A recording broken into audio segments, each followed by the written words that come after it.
I'd like to welcome Lieutenant Governor Newsom and Christina Bellantoni.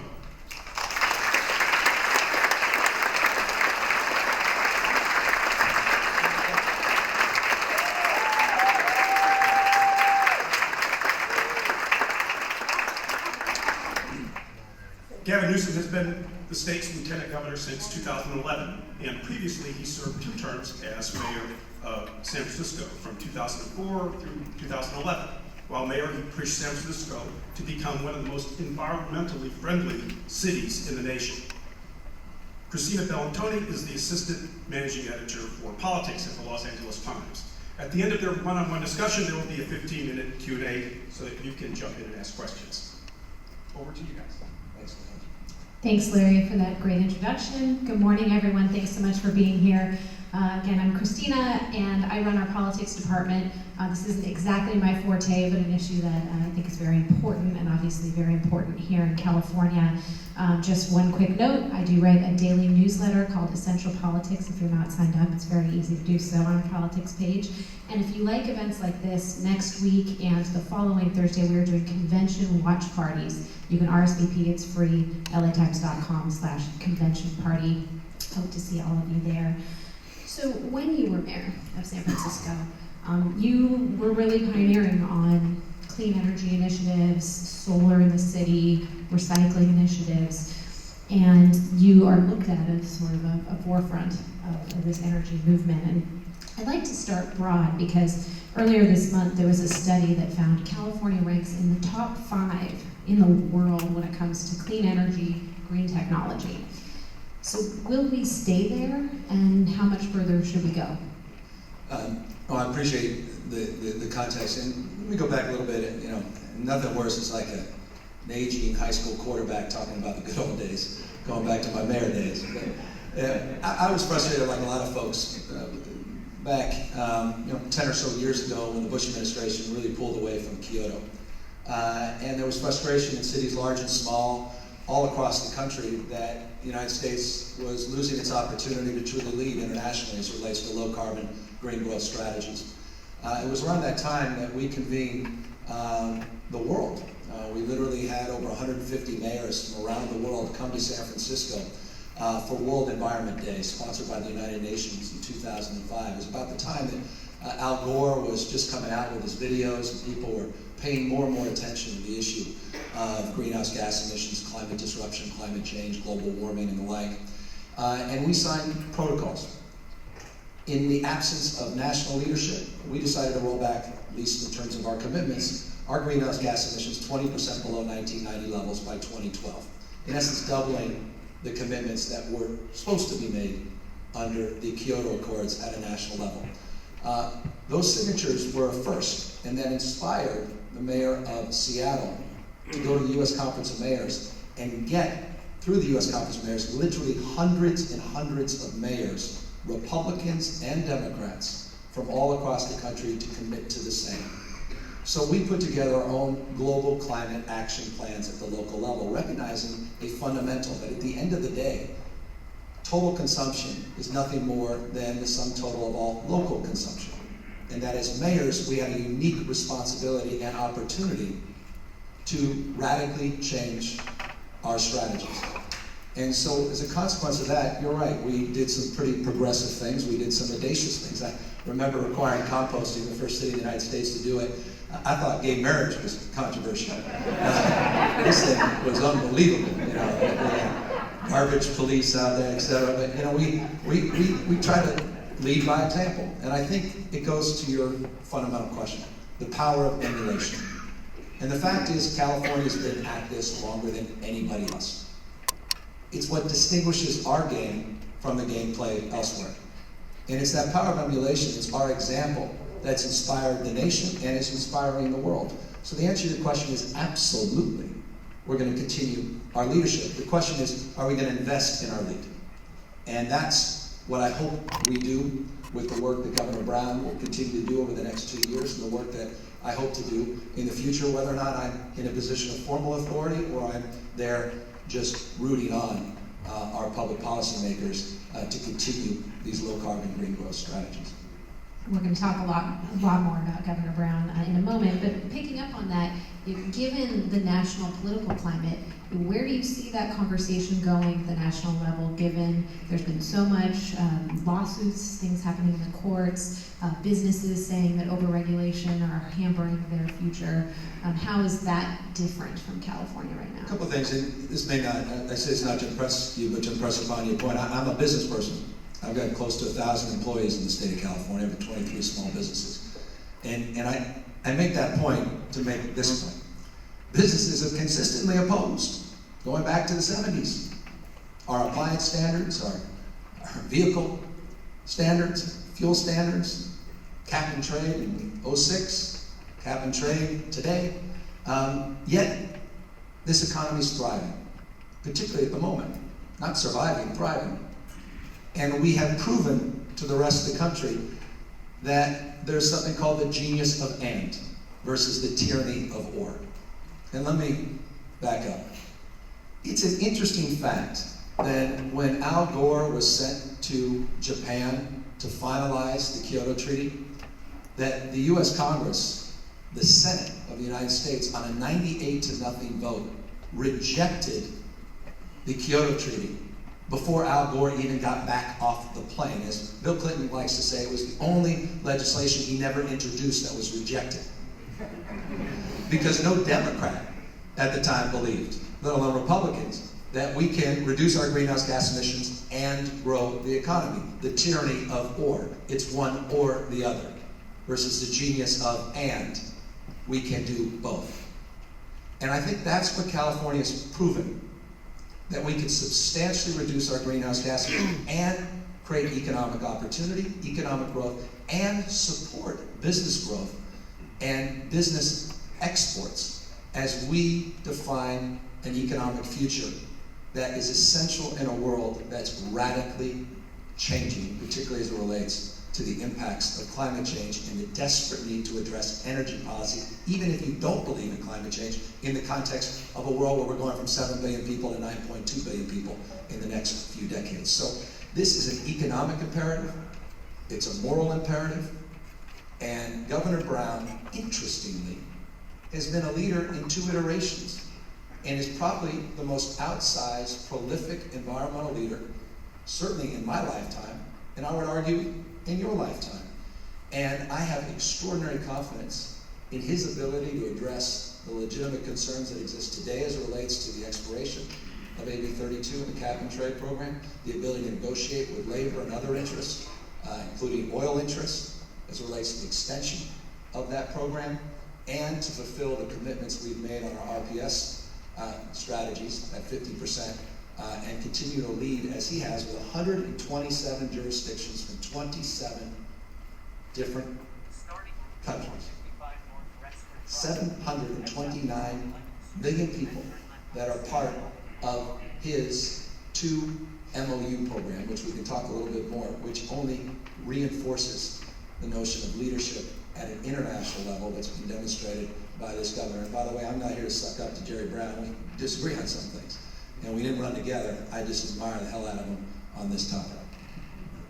So picking up on the cap and trade discussion, we've been reporting about this extensively, how much money cap and trade has generated, the proposed extension beyond 2020, the suspension of the Clean Car Subsidy Program, given the funds there. This all leads to a very busy August in Sacramento. So what is the future of the cap and trade system, and will it be extended beyond 2020, and should it be? I think it should be, because we don't want to run the 90-yard dash on this. We've proven we can reach that 1/3 threshold on the RPS. We've proven in the last few years that this program can work. By the way, it's not novel, cap and trade. Just ask the Bush administration, George H.W. Bush, who was inspired the issues of ozone and issues of acid rain, inspired by Montreal in '87 and 1990, we moved forward with our own version of cap and trade. It's just interesting, isn't it? I mean, Nixon was out there on the EPA and the Clean Air Act. Reagan was out there, California Air Resources Board. This used to be a bipartisan issue. It's remarkable what's happened in the last number of years. But that said, I have every expectation that the governor is going to come up with a compromise of sorts in order to get folks on board so we can extend AB 32 past the 2020 deadline and address the uncertainties that were demonstrable in May of this year when our auction came in extraordinarily short. Uncertainties exacerbated not only by the expiration, but by pending litigation and lawsuits, which are also part of the negotiation as it relates to consideration of an extension. But I have all the confidence in the world that we'll be able to put something together, get the support we need, the 2/3 potential support that we need to extend this program, and I think it's a principled and appropriate thing to do. It's an interesting term, a compromise of sorts, given everything that you guys went through with SB 350 last year. The governor's been negotiating with oil companies privately, as we reported last week. What specifically does that mean? Who is making this compromise? Well, I mean, the reality is you got to deal with the cards that are dealt. And you've got California Chamber that's got lawsuit, basically saying that cap and trade was supported in 2006 with a simple majority required 2/3 under the rules and regulations that we've established in the state. Good people can disagree. We had the uncertainty with just 11% or so of these credits that were sold in May that really underscored the fact, with just 2.5 million of the 150 that we were anticipating of sales, that this program either was oversold, speculators in the secondary market were starting reselling. There were a lot of questions, but it underscored the fact we're in a moment now where we need to come together, particularly oil interests. Recognize that the 2% carbon-free requirements that exist today that are going to go to 10% in a few years, that's a significant incentive to negotiate with the governor's office and consider whether or not they want to support, particularly with moderate Democrats, not just Republicans, to support this program and expand. That's why I talk in terms of compromise. Now, a lot of folks out there are just furious that the governor's even meeting with oil interests and are outraged that oil interests killed that 50% requirement under SB 350. But at the end of the day, you got to deal with the cards that are dealt. And the fact is, oil exists. And by the way, I flew down here. All right? And so, I think it goes to the opening introduction. I mean, it's a reality. It's a necessary evil at the moment. And it's gotten us to where we are today. But is that our future, the next 100 years? I don't believe so, and nor do I think the governor believes so. We believe in renewables, and we believe we can achieve them at scale, but we've got to provide that bridge. And, there's an I love that old African proverb. It says, you want to go fast, go alone. But if you want to go far, go together. And I think we have a unique opportunity now at this unique juncture, this hinge moment in this debate with this governor, this legislature, and with the pressure on oil interests to come together and do something that would be profound and significant that will allow us to go much farther than we otherwise would, being at each other's throats. And you're suggesting that could all happen next month, that it's not something that would build over his last couple of years as governor and potentially to the next governor, but this will be the moment that's profound. Yeah, I mean, what's remarkable about California is how quickly we do move. I mean, just consider the fact that SB 350 came from a speech that Governor Brown made, and less than a year later, he was signing a bill codifying his State of the State speech. I mean, that doesn't happen. I mean, that's an extraordinary accomplishment in that quick period of time. So yes, it's somewhat audacious to say, well, it'll all happen in August. But there's some evidence, and there's been a lot of work behind the scenes, as you know.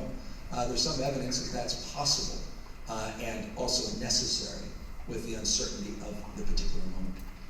And I should also, given everything that you've said, I should presume that you would support the reducing emissions goals set by first Governor Schwarzenegger and Governor Brown, the 2030 and 2050 goals. Absolutely, and then raise them. I'm a little audacious here. I subscribe to a lifelong theory that Michelangelo was right, that the biggest risk in life is not that we aim too high and miss it, but the biggest risk in life is we aim too low and reach it. I'm for audacious goals. I think once the mind is stretched, it never goes back to its original form. We proved that in 2013. All of a sudden, we're near 20%. All of a sudden, we call for a third, and we're going to hit it. People say that's impossible back You know, no way we hit 20% on renewables. No way we hit 30. Now it's just part of an agreement to shut down one of the last remaining, or the last remaining nuclear power plant in California. And PG&E said, you know what, 50%'s nice, but we can get to 55%. They did that voluntarily. What else can they do to even go beyond that? So I think 50% is absolutely achievable, but I'm convinced, as by the way, lawmakers in other states like Hawaii, they have a goal of 100% renewables by 2045. I like that. I think, you know, my city, when I left, we did the same thing, 100%. That was my goal as mayor. Before I left, that was years ago. We had the highest recycling rates in the country, not because we said, well, we think maybe one day we can reach 50%. No, we had an audacious 75% goal, and I left, said, let's hit 90, let's get to 100%. And by the way, you watch, it'll be the first thing in the country to get to 100% recycling. So that's leadership. That's California. That's not a state of dream, that's a state of doing. And that's how we get back into our rightful status, I think, as a tentpole of consciousness for the rest of the country and the rest of the world. This is where we excel. And this is a point of pride for me as a Californian, and I hope you, and a point of principle as it relates to a sustainable mindset, particularly as someone with kids, many of you with grandkids that care about our fate and future. And a reminder, we will be taking your questions in a little bit. We're about halfway through here. So you keep the answers shorter. No, this is going quite well. In fact, you touched on Diablo Canyon, so I will skip ahead to that because, you know, this is now a month after Diablo Canyon said it would close. How big a deal is that, and what sort of brought us to that moment? And what were the lessons learned from San Onofre? Well, it's a pretty profound commitment, isn't it? That you had one of the largest utilities in the country admit and commit to shutting down voluntarily a nuclear plant because they felt it was more cost effective to invest in large-scale renewables. All the sunk costs and the relative inexpense of running a nuclear facility was more expensive with more uncertainty than investing in large-scale energy efficiency and renewables. What a profound moment in the history of energy in this country. I just think that's a big deal.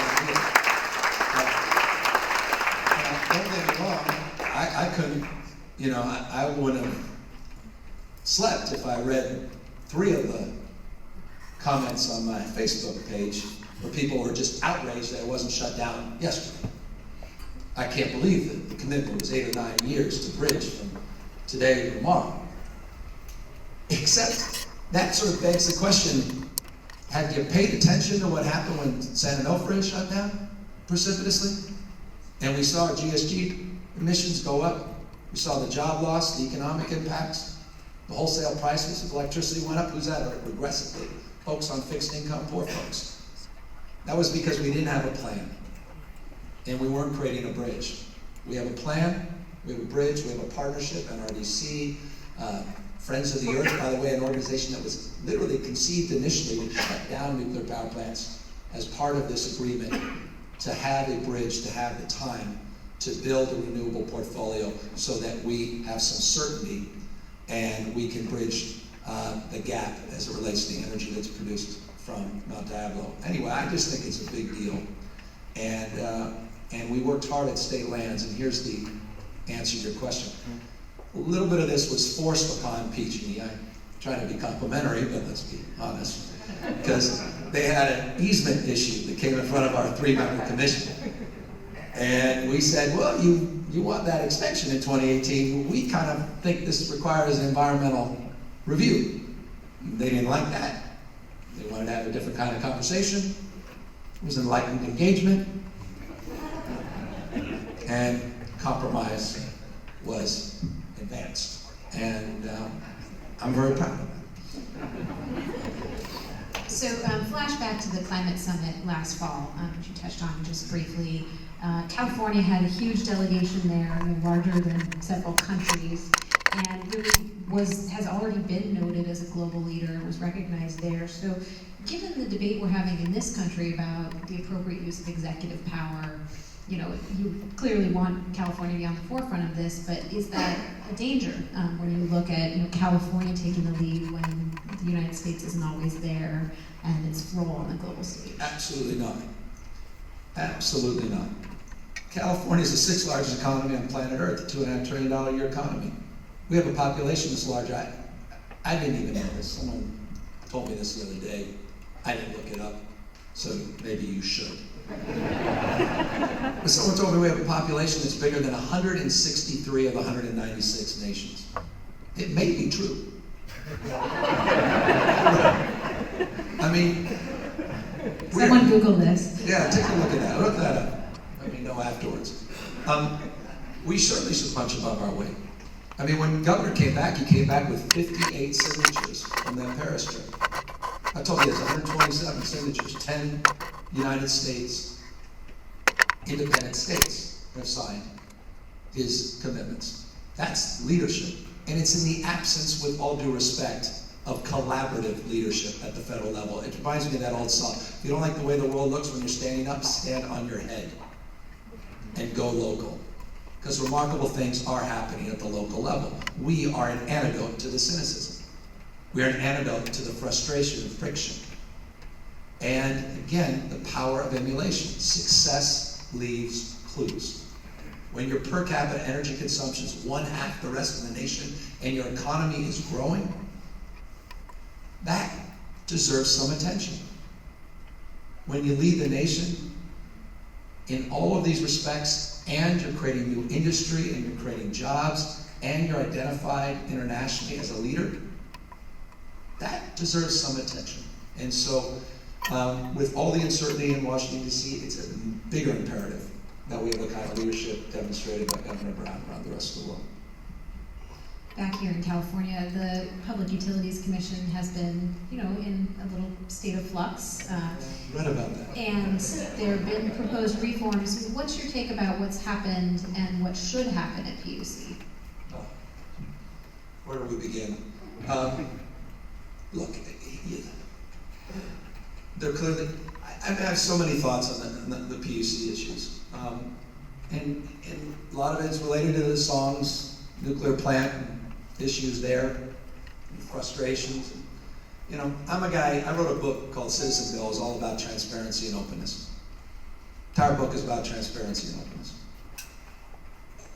I'll just leave it at that as a foundational point of view in relationship to your question about the Public Utilities Commission. And I think you begin there. And we got to build back trust in this commission across the board. And I think the commission should be a stronger advocate, not just a regulator, for a lot of different things, not just on the energy side. I think it's done some really good things, but there's been self-evident issues that need to be addressed. But they're fundamental in terms of our ability to achieve all of the goals, and by the way, including shutting down, not to have them. Because we just punted over to the PUC the responsibility to actually do all the things we promoted and promised. So I can get under the hood a little bit if you want, but I want to have a positive conversation. You sure you don't want to say any more than that? No, and I'm not going to bring up names. This is a question from our terrific energy reporter, Ivan Penn, who's here today on the business desk. Should we be concerned about landowners leasing land to solar farms instead of actual farmers? Fair point. I haven't really thought that through. I'd love to consider that more substantively. Sure. But with that said, I haven't really fleshed out any particular issues that in my conscience raise those concerns. I will say this, though. I love California. This to remind you, this is a fancy argument, so you guys are the experts, 9 out of 10. Let's just remind ourselves what we have now. We lead the world, the largest scale, 1.5 gigawatts in Kern County on our wind program. We've got largest solar installations in the world, not just the country. I mean, it's an extraordinary thing. We talk about California being a coastal economy and an inland economy, a hybrid, bifurcated economy, all the frustration around the depressed areas of the state. The opportunity is in renewables. We've seen that in Imperial. We've seen that in Riverside County. We've seen that in Madera and elsewhere. There's extraordinary opportunities here at scale. And to the extent that becomes relevant to your question about leased lands, federal lands, environmental species protections, issues with Senator Feinstein is trying to tackle and balance, all fair game. Curious in the audience, how many people have solar power on their homes? And how many people came here today in a car that would be considered clean or hybrid? Good. So you mentioned that you flew down here, which obviously unavoidable to make it here on time. I'm glad you did. But what is your own personal carbon footprint, in your everyday life? Decent, not great. I have solar. I have 2 electric cars, my personal cars. I've been a little fanatic on electric cars. I was a guy, remember that EV1 that Saturn had? I had that car. I was one of the last ones to give it back. And I actually thought, everyone's got one of these members of their family. I have a cousin. He's kind of been in and out, he's struggling. And I almost thought of hiring him to steal the car. I didn't want to give it back. I honestly had a conversation, full disclosure, a lot better. I love that car. And so I was out there as mayor. We were doing plug-in, and we've been aggressive on it. So I walk my talk at home on electrical, and it's wonderful to look it up to the solar as well. Question of storage. I'm looking to get one of those Tesla battery packs, which I'm looking forward to. Storage, of course, the next great opportunity here in terms of investment and fundamental requirement in terms of the work we want to do going forward in the state to achieve our audacious goals. So high-speed rail question. Should it be getting such a large share of the cap and trade funds? And as governor, might you consider modifying the project should you win the election? Yeah. Okay. So here's my position, and I never. This is not easy for me. Anyway. So I was the first mayor in the state to support the high-speed rail bond, the $9.95 billion. I was critical of the Schwarzenegger administration for delaying putting the bond in front of the voters. He finally did. I was proud of that. I went out and raised money, and it was interesting. I had one of my political nemesis, the co-chair of the campaign, Quentin Kopp, but we agreed on this.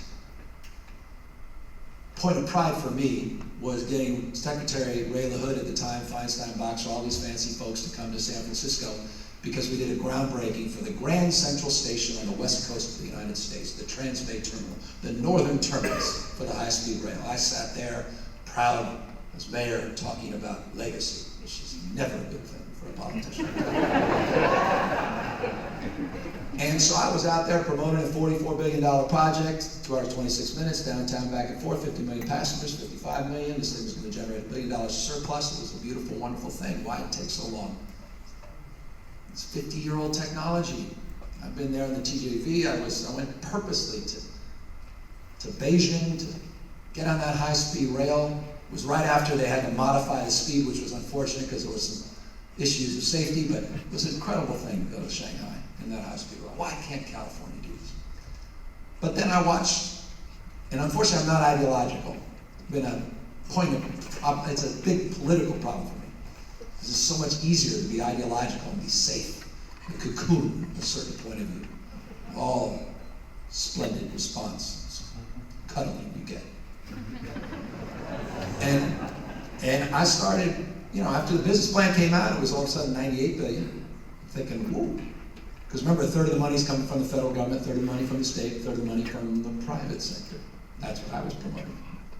I didn't see the private sector money, but I'm thinking, okay, we'll get back to Congress, get back to the House, maybe we'll get that federal money. And if we get that, maybe the private sector money. New business, $98 billion. Well, all of a sudden I'm like, okay, glad I wasn't critical, because they came back and value engineered the northern southern terminus, sharing lines. It's a little bit slower, that's fine. We had a few extra stations, I get it, politics. Passenger numbers were dropped significantly, but okay. Now it's 68 billion. Well, not now, it's 64, but we've now changed it again. And the point, long-windedly, is this, that I've publicly started to question the financing of this out of legitimate concern about fulfilling my promise and our collective promise, and I'm worried about it. And that has not been well received in Sacramento, a Democrat saying that. And I get it, because people want this, they want the jobs, to bird in the hand, I get all of that. But your question was not that. Your question was, should we be using cap and trade money? Now, I was there with Tony Blair was on the screen. We were out at Treasure Island in San Francisco with Schwarzenegger. You had Governor Pataki came from New York when we signed AB 32. I was mayor at the time. I don't recall we were talking about high-speed rail. It was about reducing our greenhouse gas emissions by 2020. High-speed rail, well, you know, is not likely to be completed by 2020. The governor wanted a third of the money originally to come from cap and trade. They compromised down to 25%. At first, I was quietly critical, but then the governor's office came in and said, hold on, look, if you actually want to see this thing work, we need this money, and we could potentially bond against it. And if we could bond against it, then we feel very confident we can get the private sector to come in. All that sounded well and good until May, when there was questions around the cap and trade program, the lawsuit and the uncertainty. So now we're back in some muddy water. And so I'm not dancing around this. I'm just saying I want to see this thing happen, high-speed rail, because I don't want to have to wait in line and take off my shoes every time I get on Southwest any more than you do. And I'd love an alternative. But I'm legitimately concerned about it. And at what cost? Not just on the cap and trade, but taking other regional transit dollars to pay for it. That's when I get concerned. And so if we could figure out a way to get the private sector to step up and step in, if we can leverage some more federal money, if we can get some certainty by extending cap and trade, if we can potentially legitimately find a way to bond against it, maybe we could put this thing back on track. If that's a position, I know it's a cloudy one, but it's the best I can approximate as my point of view as it relates to what I see as the fate and future of high-speed rail in California. Perhaps a good topic for a future event, I would I've say. upset, by the way, everybody in the room, those that support it and those that are against it. And I understand that. It's interesting, as a guy who has no problem saying what I think on a lot of issues, maybe every single issue. It's like, now I've got 2 initiatives on the ballot and one that my wife is very upset about, legalizing marijuana. You know, this is, I'd love to say I'm for it or I'm against it. But this one is a very complicated issue.